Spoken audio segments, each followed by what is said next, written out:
नमस्कार। आज हमारे पास एक दिलचस्प सोर्स है जिस पर हम थोड़ी बात करेंगे। परिवर्तन और प्रकाशन की शक्ति। हम्म। ऐसा लग रहा है कि ये किसी ऐसे व्यक्ति के लिए लिखा गया है जिसने हाल ही में कोई कोर्स पूरा किया हो, शायद वीडियो एडिटिंग या कंटेंट क्रिएशन जैसा कुछ। हाँ, बिल्कुल। और जो बात मुझे दिलचस्प लगी वो ये है कि ये सिर्फ क्या क्या सीखा उसकी लिस्ट नहीं है। ये एक गहरे बदलाव की कहानी ज्यादा लगती है। मतलब कैसे कोई शुरू में झिझकता है, कहता है अरे मैं एडिटर थोड़ी हूँ, हाँ, और फिर वहां से लेके वो एक आत्मविश्वास के साथ अपनी बात दुनिया के सामने रखने तक का सफर। सही।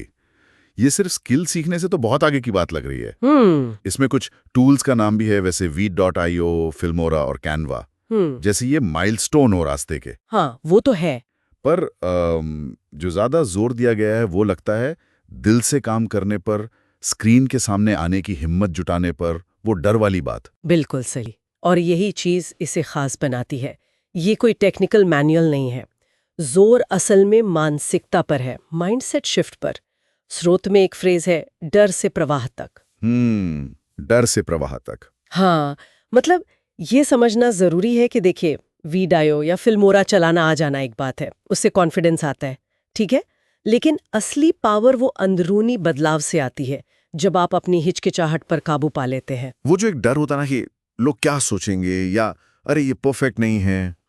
ये डर से प्रवाह तक वाली बात वाकई सोचने वाली है। मतलब सिर्फ टेक्निकली काबिल होना ही काफी नहीं, बल्कि उस काम को करते हुए एक सहजता, एक फ्लो, वो महसूस करना, शायद असली बदलाव वही है। हाँ, बिल्कुल। और इसी से जुड़ी एक और बात है स्रोत में, नरम लेकिन मजबूत बने रहना। अच्छा, इसका क्या मतलब हुआ? नरम भी और मजबूत भी? हाँ, मतलब क्रिएटिव काम में अक्सर ये बैलेंस बनाना मुश्किल हो जाता है ना। या तो हम आलोचना से, फीडबैक से एकदम टूट जाते हैं, जरूरत से ज्यादा नरम, या फिर इतने रिजिड, इतने मजबूत बन जाते हैं कि कोई सुझाव सुनने कोई तैयार नहीं। तो स्रोत शायद ये कह रहा है कि अपनी बात पर टिके रहना, प्रामाणिक रहना, लेकिन साथ ही खुले दिमाग से सुनना भी, वो संतुलन साधना। अच्छा, समझ गया। प्रामाणिकता और दृढ़ता का संतुलन। ओके, तो ठीक है, ये मानसिकता बदल गई, संतुलन साध लिया। इसके बाद स्रोत का निचोड़ क्या है? मतलब सब कुछ कहाँ की रुकता है? हाँ, मुझे लग रहा है जैसे पब्लिश करने पर। हाँ, सही पकड़ा। संदेश बिल्कुल साफ है। पब्लिश करो, शेयर करो। परफेक्ट होने का इंतजार करने की जरूरत नहीं है। जैसा भी है, बस उसे प्यार से, एक इरादे से और पूरी सच्चाई के साथ दुनिया के सामने रख दो। और एक बात जो मुझे बहुत पावरफुल लगी, वो ये कि लोग सिर्फ आपकी आवाज सुनने का नहीं, बल्कि उसके जरिए कुछ महसूस करने का इंतजार कर रहे हैं। महसूस करने का। हाँ, तो ये सिर्फ वीडियो एडिट करना नहीं रह जाता। स्रोत के शब्दों में कहूँ तो ये प्रभाव गढ़ने वाली बात हो जाती है। प्रभाव गढ़ने? अच्छा, यानी ये सिर्फ कंटेंट पोस्ट कर देना नहीं, बल्कि कुछ ऐसा बनाना जो लोगों तक पहुंचे, उन्हें असर करे, शायद एक कनेक्शन बनाना। बिल्कुल, एग्जैक्टली। इसीलिए ये जो कॉल टू एक्शन है, पब्लिश करो, ये सिर्फ चीजें ऑनलाइन डालने के बारे में नहीं है। ये दुनिया पर एक असर छोड़ने की बात है, चाहे वो छोटी सी दुनिया हो आपकी या बड़ी।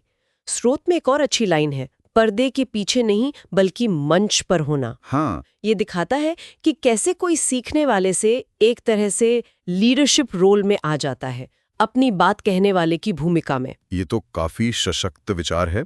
खासतौर पे वो वाली सोच को चुनौती देना कि भाई जब तक सब कुछ बिल्कुल परफेक्ट ना हो जाए तब तक शेयर नहीं करना चाहिए। हाँ, और ये ऑथेंटिसिटी पर जोर देता है, प्रामाणिक अभिव्यक्ति पर।